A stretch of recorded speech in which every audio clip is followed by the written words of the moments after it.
ya tenemos a nuestro primer invitado. Vamos a darle la más cordial bienvenida al doctor Alejandro Vanegas, asambleísta de la Revolución Ciudadana. Doctor, buenos días. Gracias por aceptar la invitación en este espacio informativo. Buenos días, muchas gracias a ustedes por la gentileza de invitarme a compartir los conceptos que podamos vertir con tan distinguidas panelistas. Nos acompaña también la doctora Mónica Luzárraga el día de hoy en el panel. Mónica. Bienvenido, doctor Alejandro, y sobre todo contar con la presencia de un asambleísta en funciones acá para poder un poco debatir lo que está pasando en el acontecer nacional. Y creo que una de las cosas primordiales que nos interesa seguir ahondando y conversando es el reflejo de las audiencias que se han venido desarrollando ante la Corte Constitucional y que el bloque de la Revolución Ciudadana, efectivamente, dentro de los espacios del debate parlamentario, advertía en cada sesión la inconstitucionalidad de estas normas.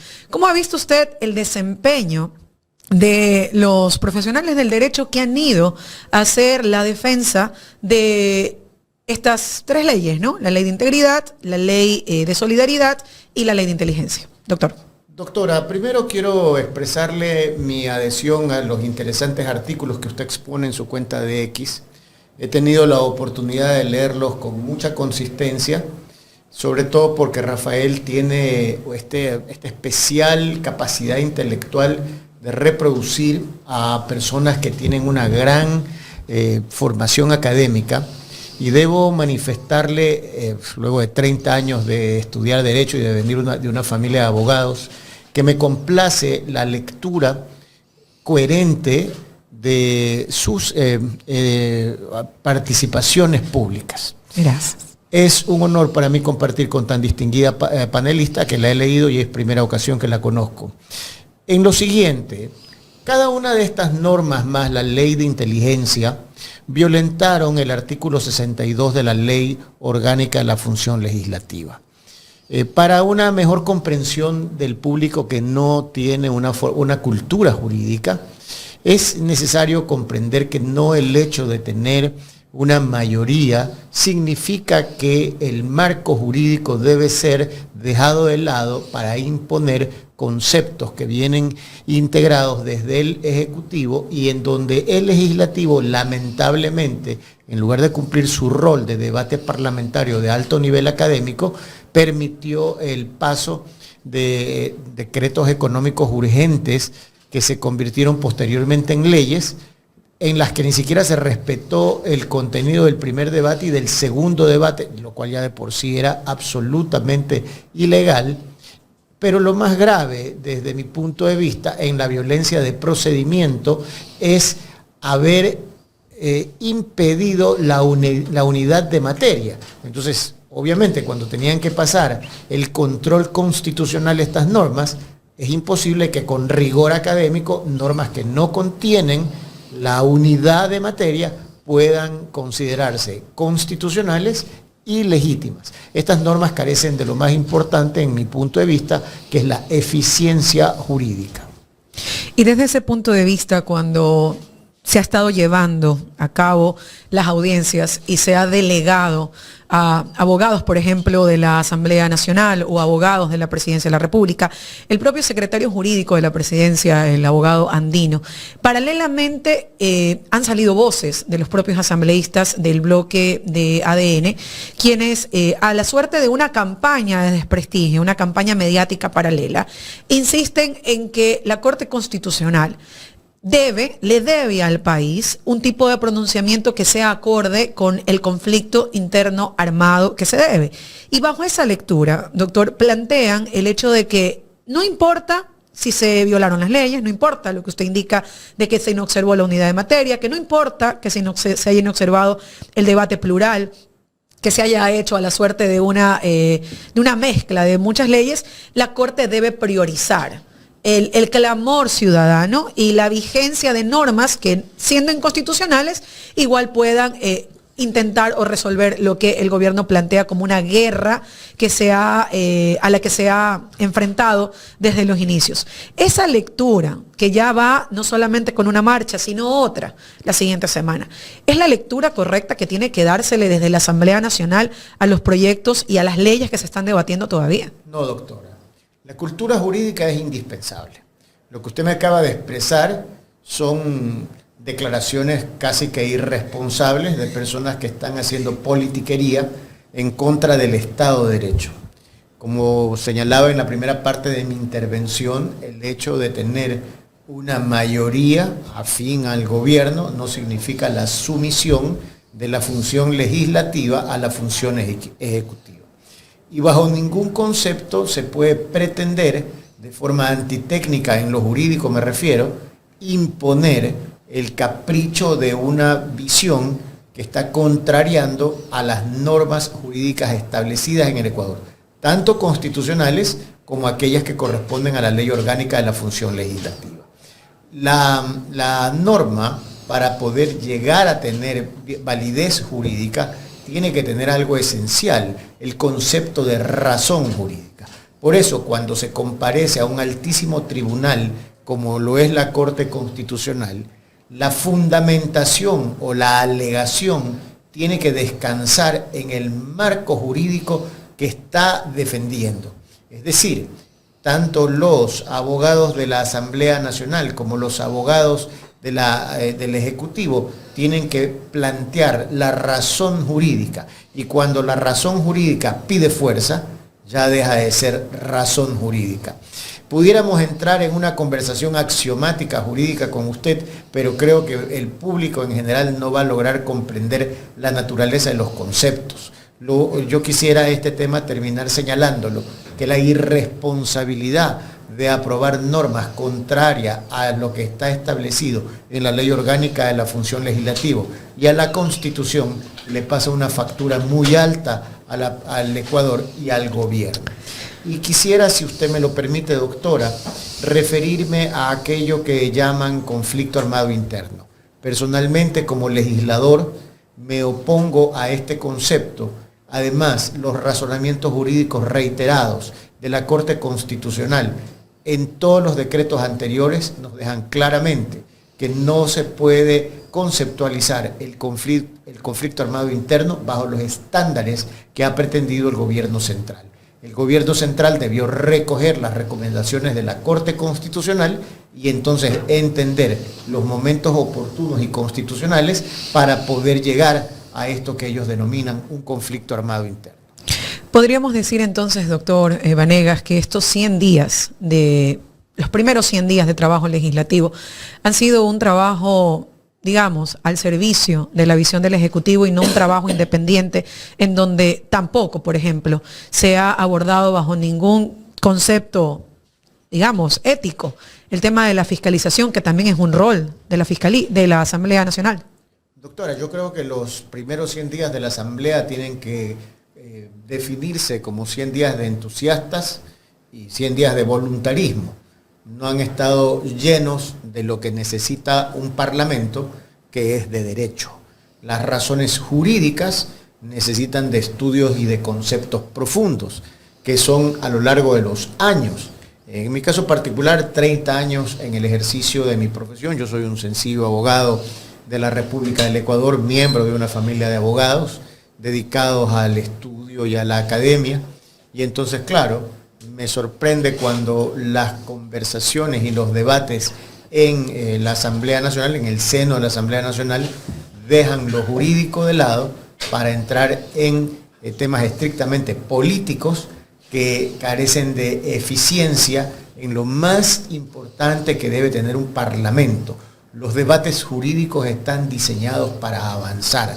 Cuando estamos debatiendo jurídicamente, podemos no estar de acuerdo en el objeto de la discusión, pero nuestros aportes académicos permiten muchas ocasiones rescatar aquello que la otra parte está queriendo proponer y poder arribar a un acuerdo de naturaleza académica. Para eso convertirlo en una norma eficiente cuya eficacia jurídica va a colaborar con el desarrollo del Ecuador. Todas las normas que se han aprobado estos 100 días carecen de estos conceptos esenciales. Por eso están sometidas a un control constitucional con rigor académico, y obviamente como el rigor académico es exigente, están descubriendo todas las falencias y todos los errores que se cometieron en el legislativo. ¿Y cree usted que tienen siquiera la intención de recular? Porque, a ver, hay que hacer un análisis, ¿no? Lo advertimos desde la ley de solidaridad, y usted lo ha dicho, hay personas que nos decantamos por publicar y decir, esta ley es inconstitucional, luego vino la ley de integridad, la ley de inteligencia y nuevamente inconstitucional, luego vino la ley de integridad y nuevamente, y creo que de las peores que está viciada en este caso de inconstitucionalidad. Y luego vemos esta insistencia por parte de la mal denominada aplanadora legislativa de Acción Democrática Nacional en insistir y persistir hasta cierto punto en seguir elaborando y seguir, ya nos ponen otra nueva ley en materia económica urgente, en insistir en esta visión precaria de trabajo legislativo. Y pese a que ya aparece, o se les avisora, una declaratoria de inconstitucionalidad con cualquiera de las 3 leyes que actualmente están en discusión de la Asamblea Nacional. ¿Ha visto usted desde la Asamblea Nacional, desde ahí, desde la cercanía de tenerlos al lado suyo, que tienen alguna intención de recular, sabiendo que la población, los sectores que van a reclamar y están ahí firmes también para demandar, van a seguir planteando acciones de inconstitucionalidad o siente que les sirve estar en ese relato? No, desafortunadamente lo que puedo observar en estos 100 días es una baja calidad académica del discurso legislativo. Me parece que en esta semana ha mejorado mucho esa calidad académica. Me parece que al menos las intenciones de no seguir haciendo discursos que tengan una orientación política se van dejando de lado y colabora a que el ambiente sea un ambiente más agradable, apegado a lo que debe ser un parlamento. Pero definitivamente cuando un grupo político tiene una consigna y debe cumplir la consigna, se aleja de lo técnico. Y la verdad que la técnica legal es indispensable para darle sentido jurídico a las normas que se discuten. Y esto es válido para los decretos económicos urgentes, es válido para las leyes orgánicas, para las leyes ordinarias, para los reglamentos y para todo aquello que tiene que ver con el derecho. Si es que no vamos a discutir sobre la base de elementos académicos muy estrictos, sino vamos a tener rigor académico en las leyes que estamos discutiendo, van a haber falencias y que obviamente muy difícilmente van a pasar el filtro del control constitucional de la Corte Constitucional. Correcto. Carlita. Doctor, alejado de lo técnico jurídico, como usted decía, el gobierno no ha logrado cumplir ninguno de los objetivos en materia de seguridad. Y eso pues está claro. El día de ayer tuvimos el arribo del secretario jurídico de los Estados Unidos de Norteamérica, el señor Marco Rubio, para justamente, de acuerdo a lo que manifiesta el gobierno, voces del gobierno, atender temas en materia de seguridad. Se habla mucho de permitir como Ecuador que vengan refugiados acá. ¿Cuál es su visión jurídica en este punto, en materias de refugiados que podría, vamos a decirlo en el supuesto no consentido de que se llegue a dar, pasar aquí en el Ecuador? Este es un tema muy amplio que requiere un análisis muy moderado y muy prudente de la realidad que está viviendo el Ecuador. Lo primero, hacer notar que el Ecuador era hasta diciembre del año 2016 el segundo país más seguro de la región. Lo segundo es que el Ecuador hoy, al año 2025, es el segundo país más violento del mundo. Entonces, es difícil que el Ecuador no busque de una forma sensata y urgente el respaldo de otros países para poder combatir el flagelo del narcotráfico. En ese sentido, ahí hablando de temas de Estado, no de temas de gobierno, porque los gobiernos tienen periodos de 4 años y el Estado continúa y el Estado tiene que sobrevivir. Me parece que la visita del jefe del Departamento de Estado de los Estados Unidos es bienvenida, el señor Marco Rubio. Ojalá nos ayude realmente a definir protocolos de lucha contra el narcotráfico, protocolos de lucha contra los grupos de delincuencia organizada y que el Ecuador aproveche esa relación bilateral que se va a ver fortalecida en el combate a grupos armados irregulares que están actuando en el Oriente, en 2 provincias particularmente, y en donde es necesario ese apoyo técnico, ese apoyo con la experiencia que tienen los Estados Unidos en la lucha contra este tipo de organizaciones que realmente rebasan las capacidades del Estado ecuatoriano. Desde ese punto de vista, esta visita es vital. También quiero recordarle que personalmente el doctor Alejandro Vanegas Cortázar integra el grupo de amistad interparlamentario de Ecuador con Estados Unidos.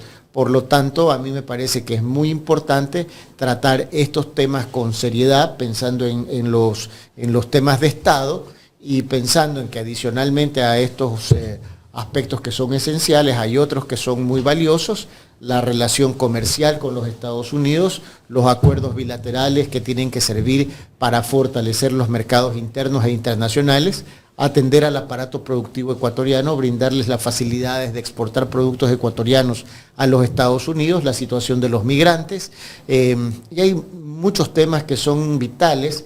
Estados Unidos, a través de su embajada en el Ecuador, ayuda, colabora en temas de atención infantil, de adolescentes, a temas de médicos, y realmente esos son aspectos muy valiosos que tienen que ser relevados. ¿Sí tiene entonces el gobierno ecuatoriano una agenda para presentar al señor Rubio en estos momentos? ¿La tiene clara? ¿Considera usted que la tiene clara en torno a las diferentes aristas que usted nos ha mencionado? Hablamos del gobierno central del Ecuador, es un gobierno que va de improvisación en improvisación. Estoy aquí, sí, ya estamos haciendo un análisis diferente. Si usted me pregunta a mí como legislador, la visita del señor Marco Rubio, jefe del Departamento de Estado de los Estados Unidos, es muy valiosa, es vital. Del lado ecuatoriano, tengo muchas dudas de la capacidad de tener una agenda de trabajo apropiada que pueda plantear. Yo creo que más bien lo que vemos es improvisación y un poco la necesidad que le digan lo que tienen que hacer. Y eso sí me causa a mí extrañeza, porque los protocolos de conversación a nivel internacional tienen que ser previamente expuestos, sobre todo previamente conocidos para poder procesarlos, y la improvisación no contribuye a que las políticas de gobierno sean comprensibles para los ecuatorianos. Pero al margen de las dudas que tengo de las capacidades de la canciller, del ministro del Interior, de poder brindar una verdadera plataforma de diálogo bilateral, sí me parece muy importante la visita de un funcionario de Estado de tan alto rango en el Ecuador, que seguramente va a colaborar para implementar protocolos de lucha contra el narcotráfico y la corrupción. ¿Y estaría usted de acuerdo en su calidad de asambleísta en aceptar refugiados? Mire, el tema es muy sensible. Habría que entender qué es lo que va a ocurrir post reunión. No podemos anticipar un concepto, y estos temas tienen que ser discutidos alrededor del bloque. Nosotros somos un bloque muy unido, tenemos 62 legisladores capaces, talentosos, que representan a las 24 provincias del país, y luego tenemos un buró político, y obviamente que tiene que haber una coordinación.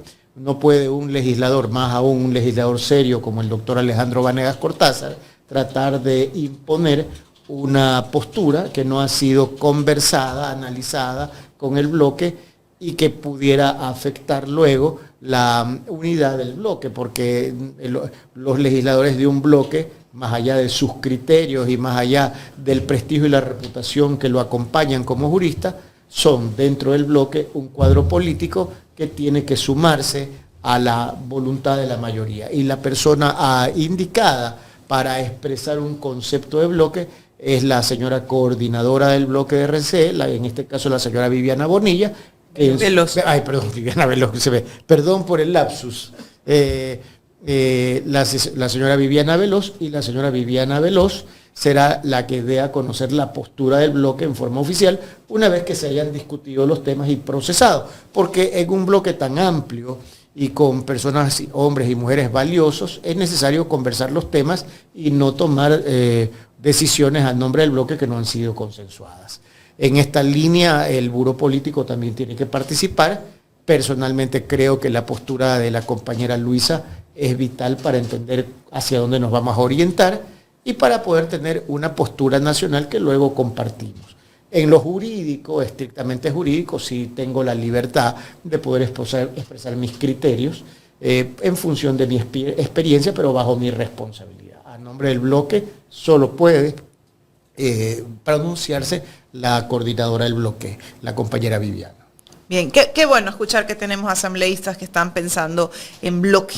Eso es súper importante, sobre todo cuando en la asamblea tienes una mayoría y eres esa oposición que levanta la voz y que habla sobre las inconstitucionalidades de este gobierno. Ahora, en torno justamente a esa visita, doctor, hay un planteamiento de consulta popular por parte, pues, del gobierno. 7 preguntas, de esas 7 preguntas, algunas ya fueron expuestas en consulta pasadas. Y una de esas es el de permitir bases militares extranjeras. Es posible, quizás podría ser, de que parte de la agenda que lleve de los temas a tratarse sea eso, a ver si a Estados Unidos le interesa tener nuevamente una base extranjera militar aquí en nuestro país. ¿Usted está de acuerdo con eso? Mire, yo estoy de acuerdo con la posición de Rafael. Yo soy un cuadro político de línea. En esta ciudad de Guayaquil, mi ascendencia política, mi línea y mi identidad es con Rafael. Yo lucho y mi lucha es para que Luisa sea presidente el año 2029. Y mi postura nunca va a ser distinta de la de Rafael.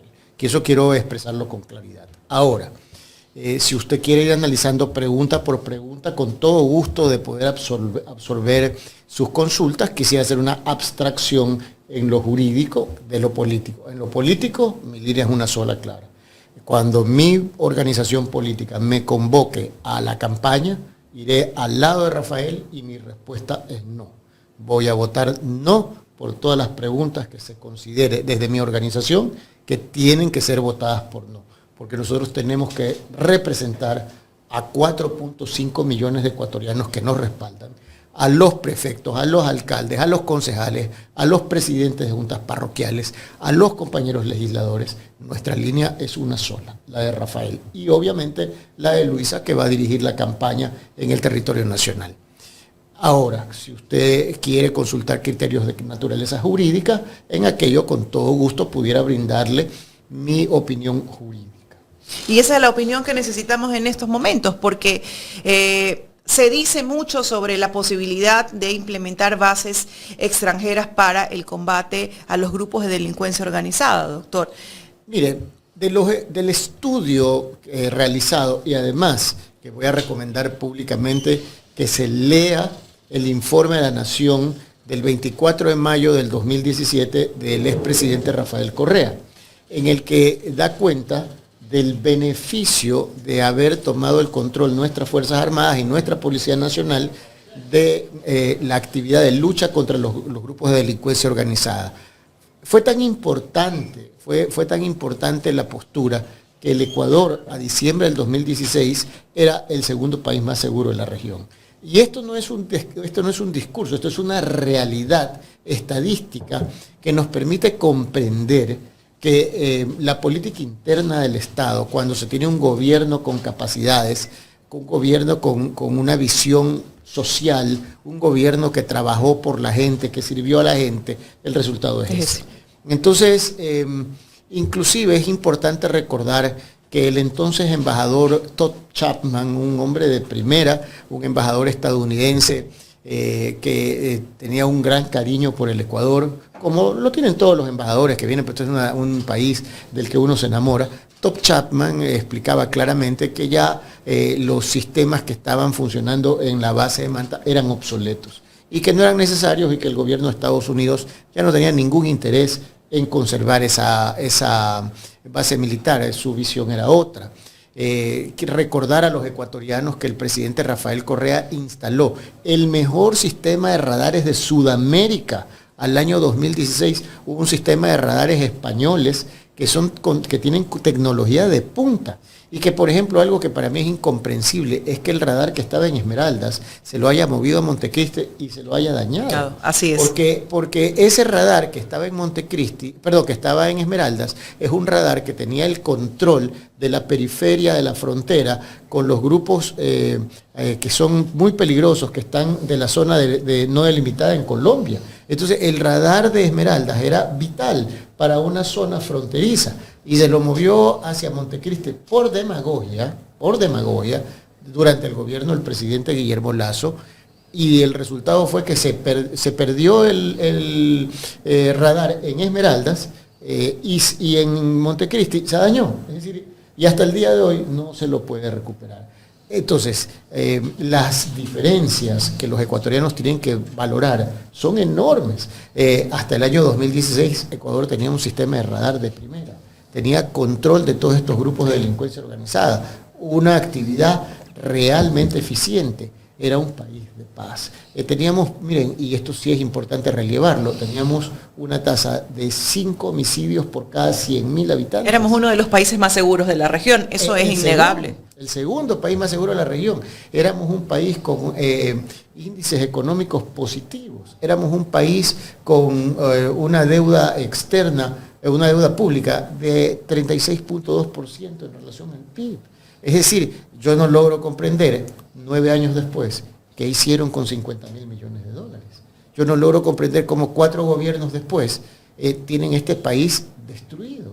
Este país, porque a veces me dicen, oiga doctor, pero es que la dolarización no salva de la inflación. Falso. La dolarización refleja la inflación en el IPC, que es el índice de precios al consumidor, y la canasta básica familiar, que es fundamental entender cuánto costaba la canasta básica familiar en diciembre del 2016 y cuánto cuesta hoy día en el 2025. Es decir, una canasta básica familiar ahora está por sobre los $860.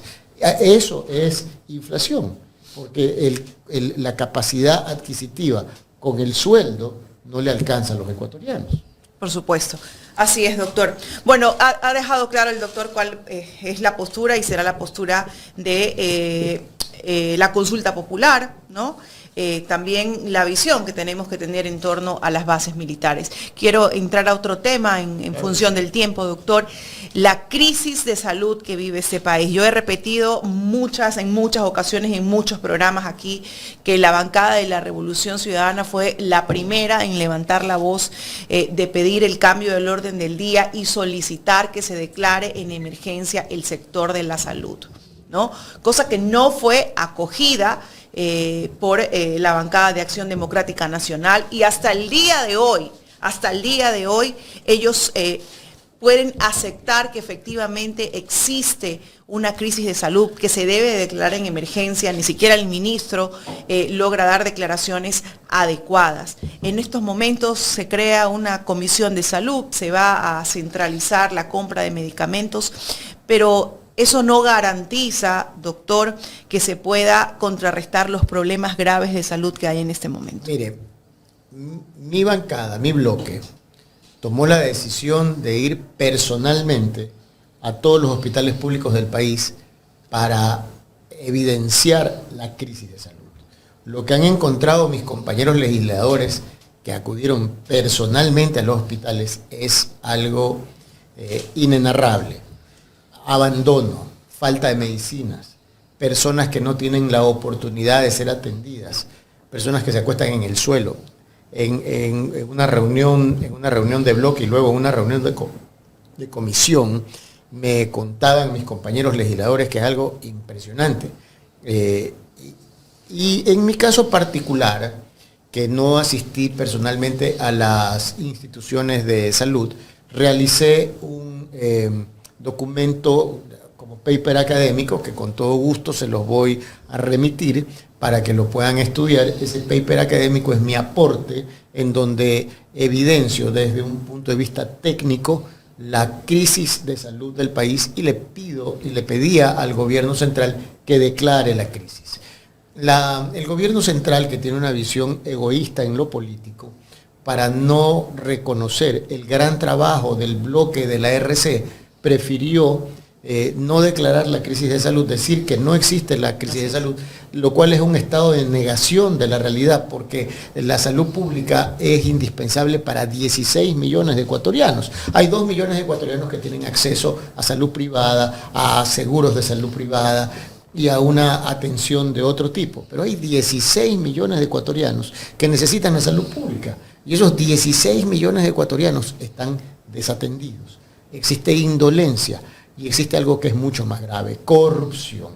Entonces, si es que no entiende, si no se sensibiliza el gobierno central, que no se trata de actos administrativos, la solución, sino de una verdadera intervención a la red hospitalaria ecuatoriana, vamos a seguir viendo el drama que viven los ecuatorianos. En lo personal, no creo, por la experiencia analítica de mi estudio, que centralizar las compras públicas va a resolver el problema. Lo va a volver mucho más complejo, porque los hospitales de las provincias van a tener un proceso muy complejo de poder tener acceso a las medicinas que se van a embodegar en Quito. Y los procesos de CERCOP, en donde, claro, la intención es buena, pero el camino al infierno está lleno de buenas intenciones. Y ese camino al infierno es un camino al infierno de los enfermos ecuatorianos. Entonces, cuidado, el remedio es más grave que la enfermedad. Cuidado. Doctor Vanegas, uno de nuestros seguidores nos dice, ¿cómo se supone que se va a solucionar el problema si no eres capaz de verlo? Y acá siempre decimos, ¿no? Hay que llamar a las cosas por su nombre.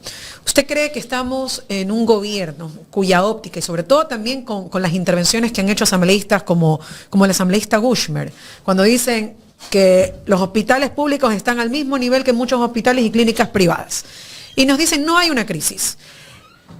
¿Usted cree, desde su visión como asambleísta y también con su experiencia, que lo que se está haciendo es negar la crisis para que no tenga un costo político para el gobierno, o sostener la crisis es viable en este modelo neoliberal que busca precisamente la precarización del sistema de salud pública y de todo lo público para luego convertirlo o quizás posicionar esta idea de que los negocios privados, que hoy ya sabemos han mejorado exponencialmente desde que todo empezó a precarizarse, pues se sigan sosteniendo, sobre todo viendo que la visión de muchos de quienes hacen parte del gobierno son precisamente esta visión elitista, esta visión de corporación, esta visión en donde lo público, en donde lo que significaría para las mayorías está venido a menos, porque se prioriza siempre esta visión de que lo tenga quien lo pueda pagar, y si quien lo va a recibir como pago es parte de mi grupo, es parte de mi élite, pues bingo, hecho el negocio. Doctora, le insisto, creo que usted es una mujer brillante. La leo y realmente cuando leo su contenido jurídico lo disfruto, porque el desafío académico ha sido para mí a lo largo de mi vida una motivación. Entonces, cuando estoy frente a una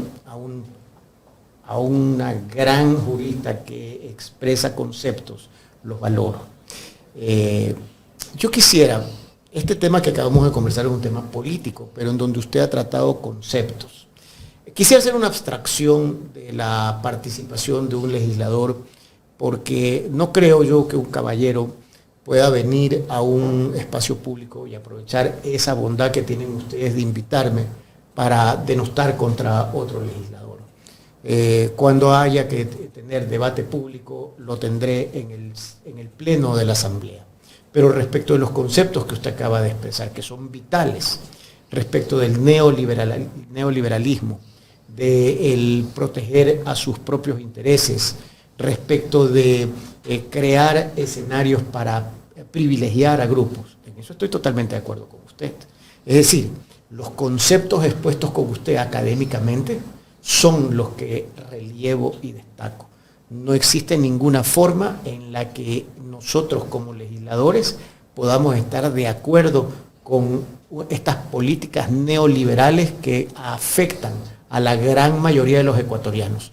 Y no podemos dejar de reconocer aquello que usted acaba de señalar, porque cuando existe la voluntad de ser selectivo para entregar insumos a grupos económicos muy fuertes, estamos hablando de que en el último periodo 8.000 millones de dólares, 8.000 millones de dólares es más dinero del que maneja el petróleo, dirigidos al sector privado para brindarle una pésima atención a los derivados del seguro social.